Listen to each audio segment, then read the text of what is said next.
अब हम यहाँ से शुरू करते हैं और आज मैं आपको नोट्स बनाने का एक तरीका ही बताऊंगा। जो मेरा LWMI नोट सिस्टम है उसके साथ हम कैसे जोड़ते हैं। राइट, शॉर्टर नोट्स होते हैं। जैसे आज एक बच्चे ने मुझे बताया कि एक IAS और जो अभी 44th रैंक, उन्होंने भी जब मेरे नोट्स देखे तो उसकी बड़ी तारीफ की। राइट, तो कि बहुत ही अच्छे तरीके से नोट्स बने हुए हैं और बहुत ही कंसाइज है। नोट्स का बेसिकली फंडा होता है, आप लोगों को लगता है कि भाई 20 पेज हमने पढ़ लिया तो इसमें से 10 पेज हमने लिख लिया कॉपी में, तो ये नोट्स बनाना। ऐसे मोटे मोटे रजिस्टर लेकर आते हो, ठीक है, और रजिस्टर पे क्या करते हो, उस पर ढेर सारी चीज़ें लिख डालते हो लाइन बाय लाइन और सोचते हो कि हमने बड़ा अच्छा नोट्स बना दिया। नोट्स ये नहीं होता। नोट्स का बेसिकली पर्पस होता है कि मुझे अब बुक ना खोलनी पड़े, पहला। दूसरा, मेरे थॉट्स को स्ट्रक्चर किया जा सके।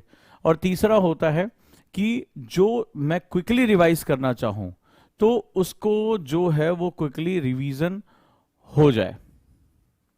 राइट, क्विकली रिवीजन हो जाए। और इसके साथ हम लोग जो है आगे बढ़ते हैं। तो चलते हैं हम लोग।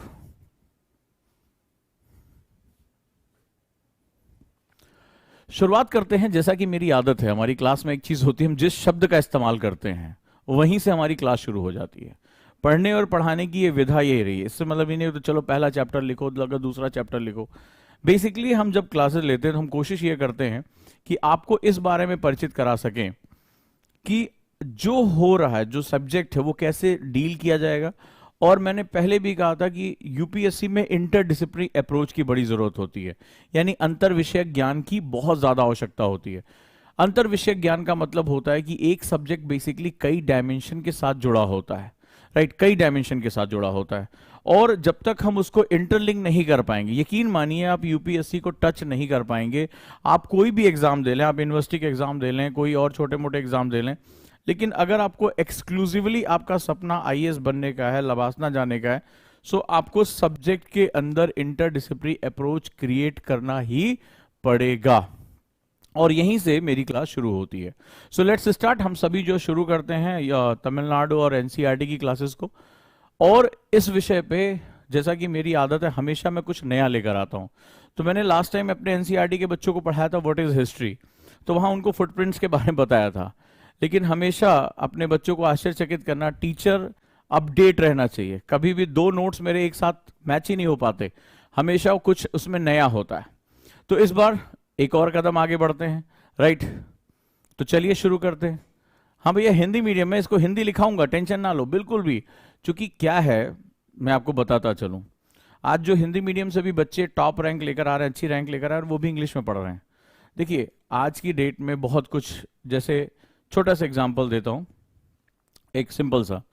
तो जैसे एक फॉरेन राइटर हैं, बहुत ही क्रिटिकल हिस्ट्री उन्होंने लिखी और हिस्टोरिकल पर्सपेक्टिव बहुत ही अच्छा। मैं आपको बता देता हूं, मैं इन्हीं से ही क्लास शुरू कर रहा हूं, ठीक है। अब आप समझिएगा, EH कार बहुत ही फेमस नाम है, जिन्होंने हिस्ट्री की बहुत कंट्रोवर्सीज दुनिया के सामने रखी और बहुत नया डायमेंशन रखा, ठीक है।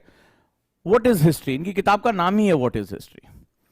अब जब इन्होंने बहुत डायमेंशन रखे कि हिस्ट्री, इन्होंने लाइन लिखी, बड़ी प्यारी लाइन है कि हिस्ट्री इज अ साइंस। इन्होंने इसको ह्यूमैनिटी का सब्जेक्ट नहीं बताया, बोले विज्ञान है।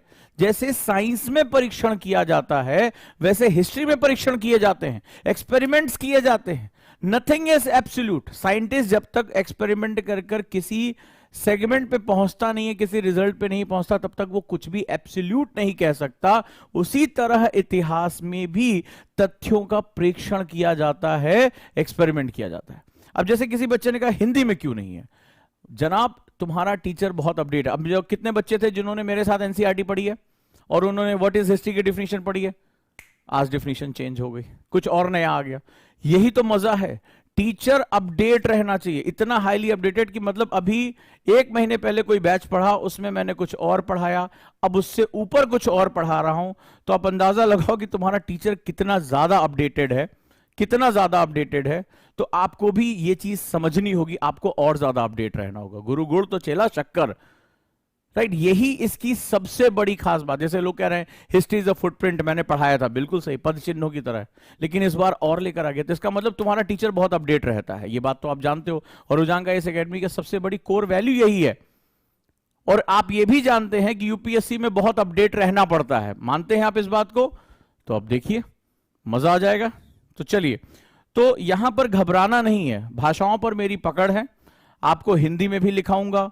तो जनरली जब आप कुछ पढ़ते हैं तो उसके पॉइंट्स निकालते हैं, रखते हैं, लिखते हैं, तो वहां पर मैं इसको एज इट इज लिख, जहां मुझे जरूरत, देखो मैंने जहां जरूरत हुई मैंने हिंदी में भी लिखा है, जहां से मुझे जो अच्छा मिलता है, जो नई रिसर्च मुझे दिखाई पड़ती है, वो मैं आपके सामने ले आकर रख देता हूं। तो आप कम से कम आपको ये विश्वास है, इस क्लास में भी बहुत से बच्चे होंगे जब मैंने हिस्ट्री इज अ फुटप्रिंट 2-2, 3-3 बार पढ़ाया है, लेकिन अब फिर आप देखोगे कुछ नया चीज जानने को मिला। तो एक टीचर के साथ यही तो मजा है कि भैया 10 साल पुराना नोट्स नहीं पढ़ा रहा है कि एक बार बना लिया बैच पे बैच पढ़ाया जा रहा है आंख बंद करके, नहीं यार, ये बंदा हर बार कुछ नई चीज लेकर आता। चलिए शुरू करते हैं हम लोग, ठीक है, बहुत नई रिसर्च और नई जो है वो चीजों के साथ लेकर। आज की डेट में जिस हिसाब से हिस्ट्री जो है बदल रही है, जिस तरह से वर्ल्ड की पॉलिटिक्स बदल रही है, अब बहुत ध्यान से, अब थोड़ी देर बिल्कुल शांत हो जाओ, कुछ भी टाइप वाइप करने की जरूरत नहीं है, किसी भी चीज के बारे में कुछ भी लिखने पूछने की जरूरत नहीं है, राइट। आप थोड़ी देर बिल्कुल शांत हो जाओ और जिस गहरी बात पे हम जा रहे हैं उस बात को समझने की कोशिश करना, तभी इन क्लासेस का आउटपुट निकल पाएगा। और अगर आप सोचोगे टाइप करते रहोगे, क्वेश्चन पूछो, उससे कहीं नहीं पहुंचोगे। अब जो बात कहने जा रहा हूं उसकी गहराई को समझना, और अंदाजा लगा लो कि मैं बहुत हाईली अपडेट रहता हूं, बहुत ज्यादा डे टू डे बेसिस पे मेरे नोट्स चेंज हो जाते हैं, राइट। तो अब हम लोग बात करते हैं,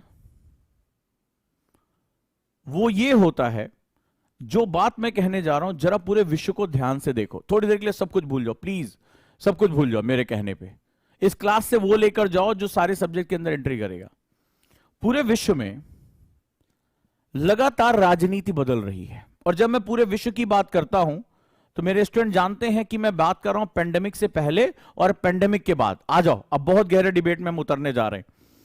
तो दुनिया ने 2020 से पहले, आपकी पीढ़ी ने कभी सोचा भी नहीं होगा कि दुनिया अचानक से थम जाएगी, ट्रेन हवाई जहाज थम जाएगा। मनुष्य जो इस पूरी पृथ्वी का सबसे ताकतवर, सबसे गतिशील प्राणी हो गया था, जो बुलेट ट्रेन पे चलता था, जो है इसकी मिसाइलें जो है वो ध्वनि की गति से ऊपर चल रही थी, अचानक से पूरा विश्व जो है थम जाएगा और एक ऐसी अदृश्य बीमारी सामने आ जाएगी जहां उसके लव्ड वन, चीजें, सब कुछ जो वो मर रहे होंगे और वो कुछ नहीं कर पाएगा। और सबसे बड़ी बात है कि दुनिया की महाशक्तियां जो किसी भी युद्ध में सामने वाले देश को अपने हथियारों से नेस्तनाबूद कर सकती थी, बर्बाद कर सकती थी,